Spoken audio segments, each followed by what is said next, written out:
Taufik itu kan bisa dikatakan 3 tahun ya, sudah jalan 4 tahun.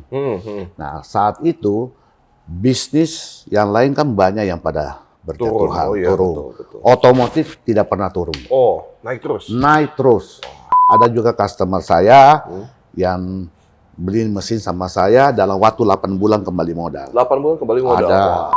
Masih banyak customer saya bahkan melayani sampai 3 generasi.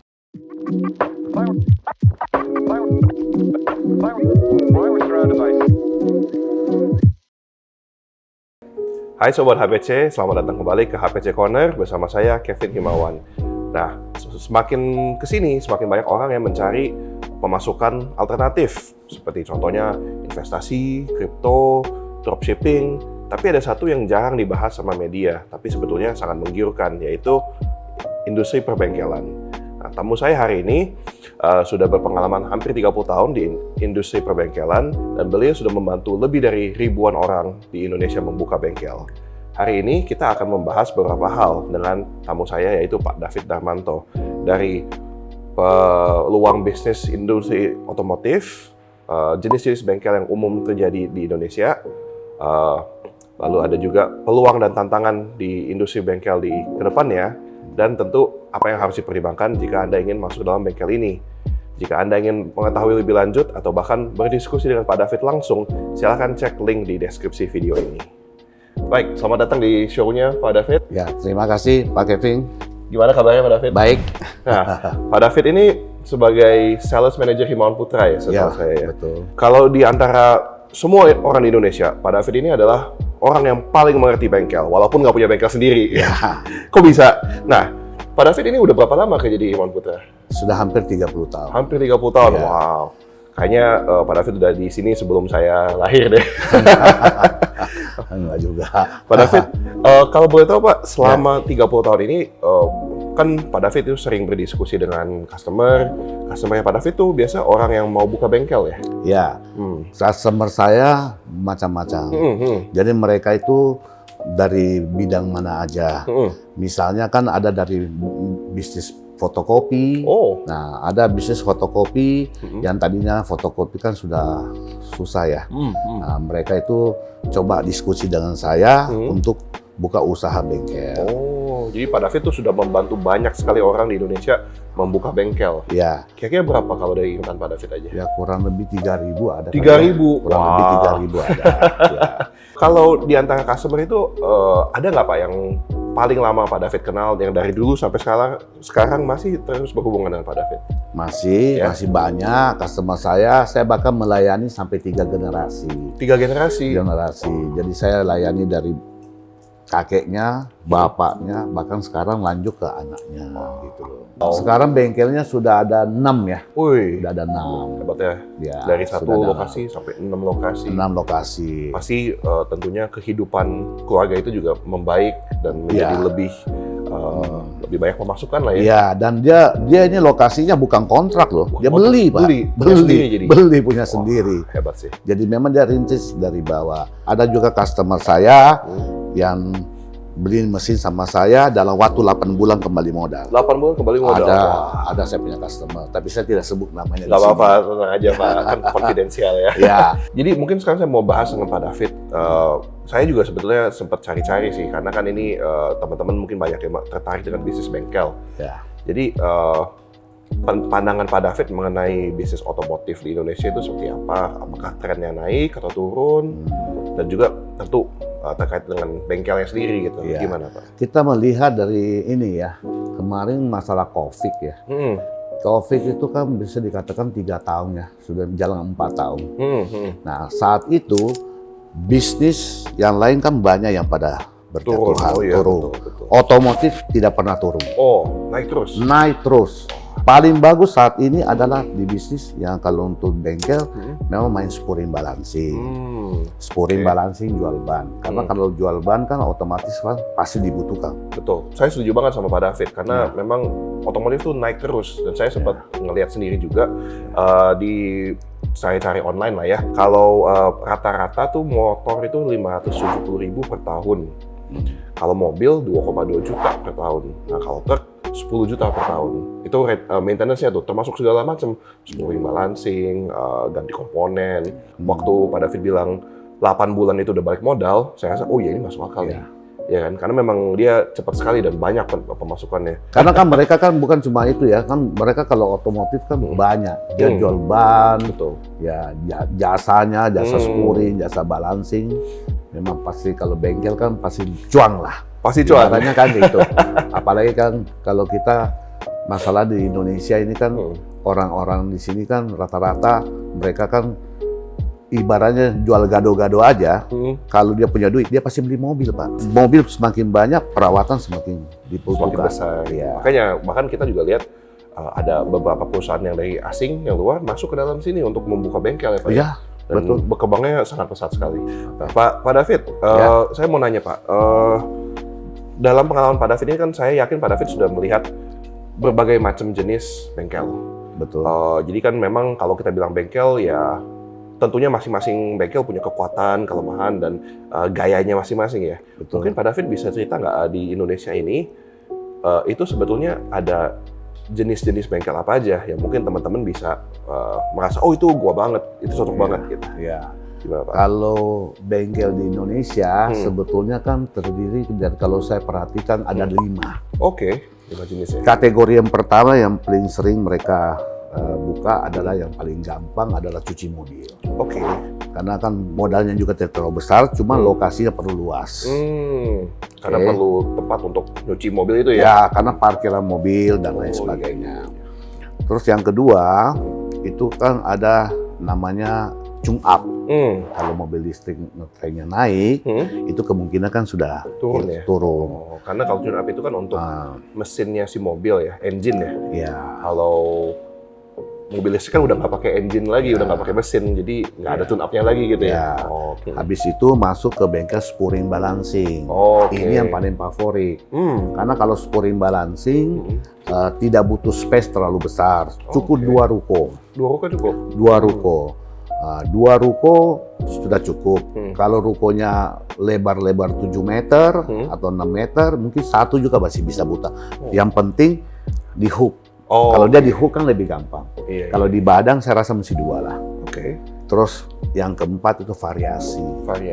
Jadi bengkel variasi ya. Jadi dia variasi, ada audio, ada lain-lain gitu. Nah, terus yang kelima itu biasa mainnya spray book. Atau dia oven, cat mobil. Cat mobil? Ya, jadi cat mobil ini kan biasanya mereka buka, biasanya kalau mereka mau lebih ini, kerjasama dengan asuransi. Itu biasa kalau habis kena tabrakan, lecet, dicat ulang gitu ya Pak ya? Cuma namanya kerja dengan asuransi, otomatis kan harga ditekan habis. Jadi yang paling bagus ya yang tadi yang nomor 3 saya bilang, spooling balancing, lokasi tidak perlu terlalu luas, juga investasi juga tidak terlalu besar. Nah, jadi banyak jenisnya ya teman-teman ya sebetulnya ini ya. Banyak. Dan memang bisa tergantung yang teman-teman tertariknya sama mana gitu. Karena memang walaupun dibilang bengkel, kesannya dengarnya sama, tapi masing-masing itu juga gayanya beda-beda dan cara kerjanya, apa yang dilakukan tuh beda semua. Nah, mungkin kita sekarang bisa bahas beberapa tren dalam industri perbengkelan ya Pak ya. Saya mau dapat pendapat Pak David soal beberapa tren yang saya sering dengar soal ini Pak. Apa dampaknya kendaraan listrik ke industri perbengkelan? Ya, kalau kita tidak bisa pungkiri, ini sama dengan seperti zaman dulu aja, dari karburator ke injeksi. Dari karburator ke injeksi. Nah, ini dari bensin ke mobil listrik. Otomatis orang trennya kan lari ke listrik karena kenapa? Lebih hemat, udah pasti. Mereka lebih hemat, terutama kalau di Jakarta. Jakarta ini kan ada ganjil genap.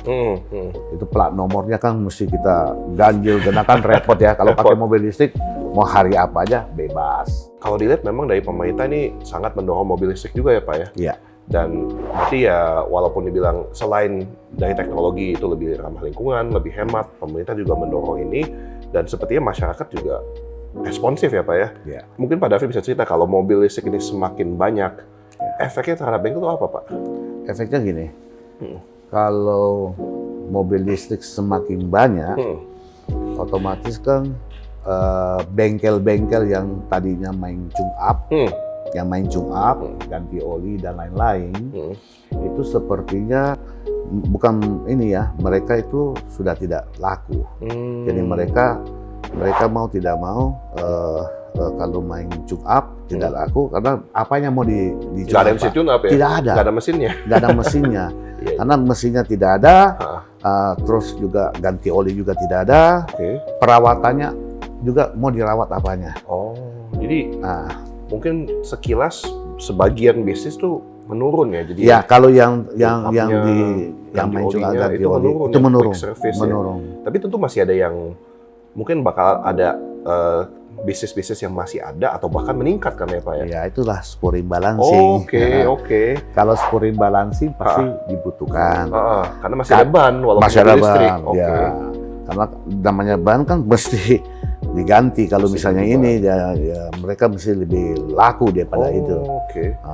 Saya kadang-kadang tuh suka dengar nggak semua mobil listrik ya, tapi beberapa mobil listrik itu ada fitur-fitur canggihnya tuh, yang misalnya di depan ada mobil dia bisa stop sendiri, atau dia bisa apa namanya kalau udah mau orangnya ngantuk nih mau ganti jalur dia bisa stop gitu.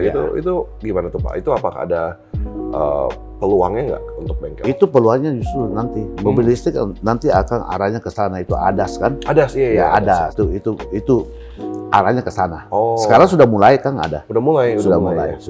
Jadi itu ada servisnya juga ya Pak ya? Ada dong. Itu kan mesti pada saat di spuring, terus dia punya kameranya mesti dikalibrasi. Nah, jadi itu ada jasa itu. Wah, jadi mungkin ke depannya ini bakal ada jenis bengkel baru, atau mungkin ini gabung sama bengkel spuring balancing. Menu baru untuk spuring dan balancing. Makanya Pak David tadi bilang yang diunggulkan saat ini nih spuring dan balancing. Karena selain dari mobil EV ini dia nggak terpengaruh, bahkan terpengaruh positif, ke depan juga ada peluang di ADAS ini ya? Iya betul. Oke. Nah, jadi kebayang nih ke depannya ada, walaupun ada perubahan, itu ada tantangan, tapi ada peluangnya juga ya Pak ya? Iya. Pak David, ini kan Pak David selama ini sudah membantu sekitar 3.000 pemilik bengkel, 3.000 masyarakat menjadi pemilik bengkel ya? Betul. Berarti saya yakin Pak David udah pengalaman sekali nih untuk proses persiapannya bengkel. Mungkin boleh diceritakan nggak beberapa hal, apa aja sih yang biasa tuh Pak David sama orang ini nih, sama yang mau membuka bengkel, itu pertimbangannya apa aja biasa? Kalau misalnya customer mau buka usaha bengkel, saya tanya dia dulu. Dia punya lokasi di mana? Lokasi ya, tempat. Ya, saya butuh lokasi. Nah, kalau lokasinya kan kita udah tahu di mana, kita mesti lihat di daerah sekitar sana ini segmen pasarnya seperti apa. Ibarat kayak seperti kita mau buka warteg sama restoran, sama-sama tempat makan. Betul. Nah, jadi kita mesti tahu kalau memang pasarnya di sana adalah warteg, atau kita kalau buka toko ban yang memang pasarnya menengah ke bawah, berarti kan kita atur mesinnya yang sesuai. Strateginya beda juga. Strateginya beda. Soalnya jasanya juga lebih murah, Pak. Iya. Masalahnya gitu, kalau kita kasih dia yang kasih mesin yang lebih bagaimana, dan mahal, dia balik modalnya lama. Kita lihat dulu, dia mau mainan lengkap, atau dia mungkin ya kembali lagi budgetnya dia. Budgetnya juga ya. Jadi tergantung dari budget. Jadi jumlah budget dan juga mungkin sumber pendanaan dia juga ya. Ya, kadang-kadang itu yang kita pertimbangkan sama masalah mekanik dia. Nah, kalau mekanik kita kasih dia training segala macam. Nah, kita juga bantu untuk promosi, karena kita Himawan kan ada tim marketing. Iya. Ya, bisa promo dia punya bengkel. Jadi kita peduli lah ibaratnya bengkelnya dia. Jadi memang sepertinya saya lihat Pak David ini sangat peduli sama customer nih, dan ingin membuat customer itu juga sukses gitu ya Pak ya. Karena kalau dia nggak sukses, gimana mau balik belanja lagi sama David kan? Iya. Sampai dia kasih anak cucunya ke saya. Betul. Nah, teman-teman dan ingin mencoba peruntungannya di bisnis ini, silakan hubungi kami, bisa berdiskusi langsung dengan Pak David Darmanto, dan kami, tim konsultan kami akan senang membantu Anda. Oke, terima kasih banyak Pak David waktunya. Ya, terima kasih. Sampai jumpa di HPC Corner selanjutnya. Himawan Putra, mitra andalan terpercaya usaha bengkel Anda.